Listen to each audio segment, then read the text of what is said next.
અમદાવાદમાં school van અને રિક્ષા ચાલકોની હડતાળનો આજે બીજો દિવસ। આજે પણ વાલીઓ પોતાના બાળકોને શાળાએ મૂકવા માટે મજબૂર બન્યા। હડતાળના કારણે શાળાઓની બહાર ટ્રાફિક જામ સર્જાયો। વાલીઓનું કહેવું છે કે તાત્કાલિક વાહન વ્યવહાર વિભાગે નિરાકરણ લાવવું જોઈએ। જો કે હડતાળને 24 કલાક જેટલો સમય થયો, પરંતુ હજુ સુધી આરટીઓ વિભાગ દ્વારા એસોસિએશનનો કોઈ સંપર્ક કરાયો નથી। એસોસિએશનનો આરોપ છે કે વાલીઓ અને વિદ્યાર્થીઓની આરટીઓ વિભાગને કંઈ પડી જ નથી।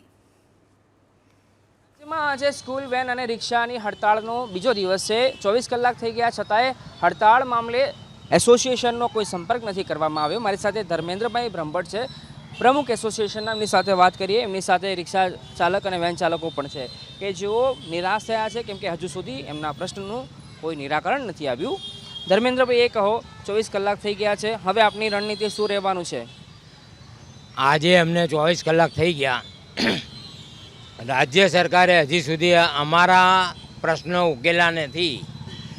તો મારું એવું કહેવું છે કે જ્યારે આ સ્કૂલ ઉપરની તમે ભીડ જુઓ, તેમજ જો સ્કૂલ ઉપર કોઈ બનાવ બની જશે, કોઈ વાલીને વાગી જશે, તો એનું જવાબદાર કોણ? હું તો એવું કહેવા માગું છું, એનો જવાબદાર ટોટલ વાલી જ કહેવાય। આટલી બધો ધર્મેન્દ્રભાઈ જે ઉલ્લેખ કર્યો એ આપને હું તસવીરોમાં પણ બતાવું તો આપ જોઈ રહ્યા છો કે પરિસ્થિતિ આવી સર્જાઈ રહી છે।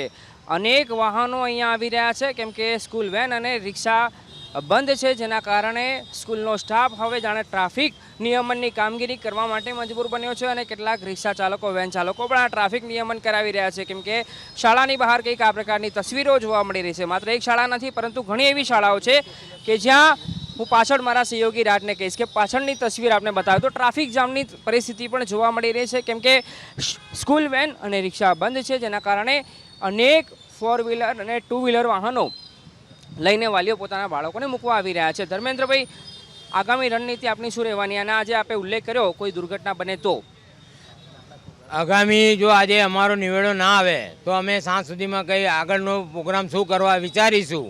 બરાબર, બાળકોના હિતમાં અમારે કંઈ ને કંઈ પ્રોગ્રામ તો કરવા પડશે, કારણ કે આ બાળકોની સુરક્ષાની વાત છે। રાજ્ય સરકાર આટલી બધી નબળાઈ કેમ રાખે છે, મને તો એ ખબર નથી પડતી। આરટીઓનો દંડ ભરવા બી અમે લોકો તૈયાર છીએ, પણ અમને 2 થી 3 મહિનાની રાહત આપો, જેથી કરીને અમે અમારા વાહન કાયદેસર કરાવી શકીએ। તો આક્રોશનો માહોલ હાલ તો સંચાલકો છે સ્કૂલ વેન અને રિક્ષાના, તેમનામાં જોવા મળી રહ્યો છે। સાથે સાથે આ પરિસ્થિતિના કારણે રસ્તા પર ટ્રાફિક જામની પરિસ્થિતિ સ્કૂલ આવર્સમાં હાલ તો જોવા મળી રહી છે। તો સૌથી મોટો સવાલ ઊભો થાય છે કે હવે આ પ્રકારની પરિસ્થિતિમાં જો કોઈ દુર્ઘટના બને છે તો એનો જવાબદાર કોણ? કેમેરા પર્સન રાજ ભાવસાર સાથે અર્પિત દરજી, બીપીએસ મીડિયા, અમદાવાદ।